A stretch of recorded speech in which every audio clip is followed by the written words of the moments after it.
Hi Jesse, my name's Yoni and I'm also in class 5. I'm going around leaving some reviews for people. I tend to do this in video form just because I really hate typing. You've got a great shot, I love the line, it's a real crack up.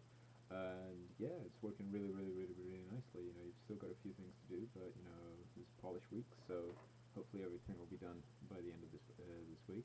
I think that primarily what I'm going to comment on is a bit of your body mechanics as well. You've got lip sync and other stuff to do as well, which I'm sure you're working furiously through this week, like the rest of us. But what I'd point out a few things looking at this, you know, frame by frame, is especially kind of like looking at how he stretches his hand out in the first frame. He's coming very much towards camera per se, and one of the things you want to do here is very much still get kind of like that idea of not making the elbow jump, you know, when he actually stretches out his hand.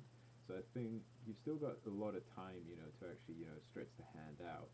And one of the things that you can do is, just keep that hand out for a few more frames before he reacts and he comes back, just to avoid that elbow pop. So get your spacing kind of like, just figured out a bit clearer. Look at the arcs which, the arm and the elbow have to do, and that'll be just a bit clearer. So just be careful on frame 35, you've got a little bit of a pop, and also you're going over his hands as well. So look at that area there between 34 and 35. You've just got a little bit of a pop because it's a big movement, and try to give it a bit more of a settle. The take is pretty cool.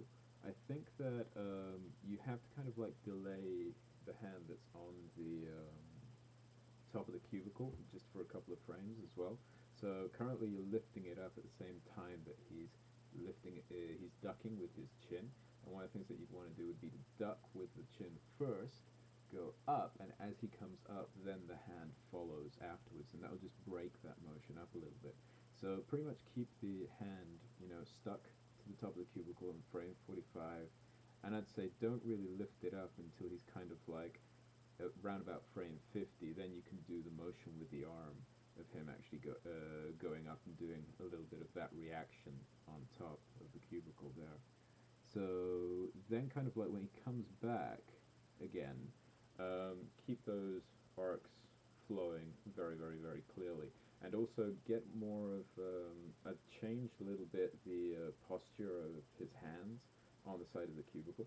So if he's actually gripping the cubicle or gripping something, make sure that he has kind of like a sense that his hands are actually holding onto something. So you see the tension in my fingers there, instead of just having the hands kind of like just drift outwards like that. So just close them up, put them in somewhere where you can actually feel that he's actually touching the top of the cubicle. Just because in frame 55 it really looks like his hands are just floating and have no weight.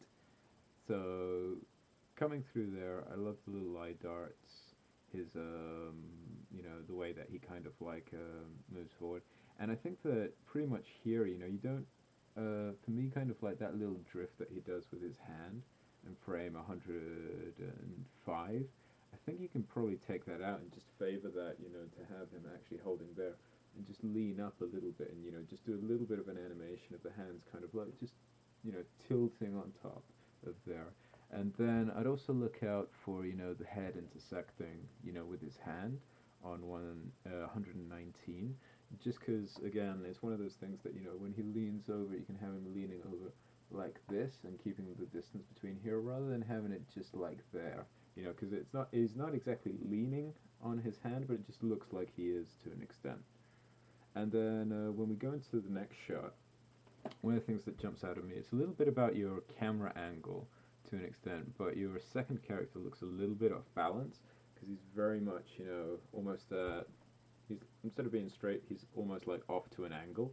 And though I'm pretty sure it's because of the camera that you've got, he just looks a bit out of balance to an extent. You might want to take his head and move it a little bit to screen right in frame 128, and just give it the idea that he's a little bit more curved in his spine. So if you move his head to the screen right a little bit, that should be great. So when he kind of like points up towards him as well, I'd almost say it's a similar note to what I had before. You've got kind of like a lot of motion that's happening in front of the character, like that, and almost try to make it, a bit more to the side to actually keep, those silhouettes much, much, much clearer. So if you actually take his hand and move it towards screen left, you can still get that same action of, I find that condescending, you know, but it's just separate from the body there. And then you can also have him, just turn a bit more towards him, because he kind of like turns one way to face him, and then he kind of like goes back into his original position. So having him a look at frame, he kind of like does a turn, frame 155, and then from 155 down to 181, he turns back in the other direction. I just think that you can almost have him stay turned in that pose, to keep him a bit more confrontational with him. I find that term condescending, and that point, is always towards him rather than having him back off like that. The other thing that I'd point out as well is have a look at the screen right hand, the one that he's got on his hip, at frame 144, and when it goes down to 150, it's moving very straight, and one of the things, again, that you want to do is, again, look for a little bit of an arc and have that change in weight drop, with the actual wrist on a little bit of an arc there.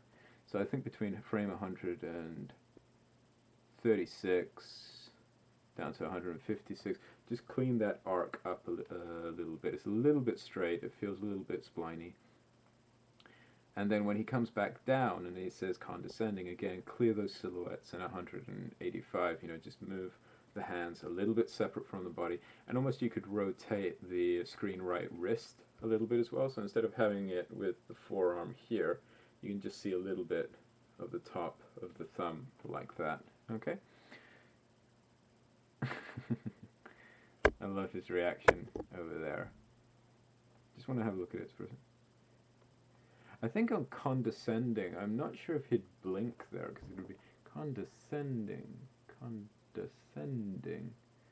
Yeah, it's a bit difficult to throw a blink in there because there's a cut. So I think that it would work fine.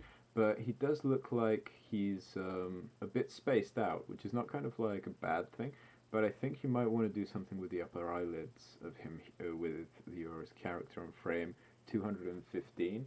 So instead of just having him look orbitally into space, just have him look, a bit more that the eyelids are actually touching the pupils. I think that, his expression is great, but you just have to bring those eyelids down to actually meet up with the pupils. And then when he looks back down, then you can, yeah, just as he changes his attention as he comes back down, you want to throw the blink that you've got at frame 255, you want to throw it in earlier. So you want to have, just as his head starts turning in frame 238, do a 2-second blink there, and then, by frame 244, his eyes are already on the other character again. And one of the things that you can do with your staging a little bit as well is just get, currently it feels that, his hand is not kind of like touching the top of the other guy's head. It's almost like he's patting him like that, but it really doesn't look like he's actually managing to get his hand in front of him. It almost feels like his hand's patting back here behind him. So I'd say have a look at frame 162 where he does the contact. Keep the hand on top of the guy's head so that you can always see it like this, and also give him a bit of a secondary action as well. So when he pats him, his head goes down with each pat instead of him just doing one kind of like smooth movement like that. So have him do a little bit of a reaction like that, make it keep it physical there. And then also, just have a look at the fingers and also get those to have a little bit of overlap, but also to feel kind of like the pressure that they've got over on 160. So I think you might have to move your secondary character, the midget, just a little bit closer to the other guy, and that might mean that you have to change your camera angle ever so slightly as well, but it'll just make the shot that much sweeter. And yeah, everything else. The only other thing is, again, I'd say, things that I'd look into this, in terms of body mechanics would mostly be the contacts with the fingers and really making sure that, it feels like, both characters are touching things, and clean up some of your silhouettes as well. But it's looking great, it's a really, really, really funny line. there's a very clear difference between the characters, and it's really put a smile on my face. So thanks very much. So yeah, if you want any more comments or anything, just post another message in the critique section, or send me a private message, and yeah, I'll be happy to look at your work. Okay, so that's great. So take care then, and see you soon. Good luck for this week. All right, bye.